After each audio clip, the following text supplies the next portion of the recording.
mà con mà mục chốt mà chơi cho mười một nương khám á trong tranh mông nó à muối pi bay chạy nha chạy thôi tao ná nó sao cho bài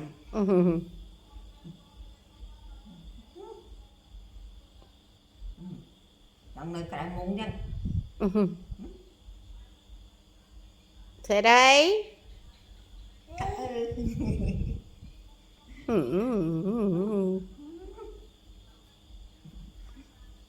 bắt làm gì mà cái này đấy gì việc của nó té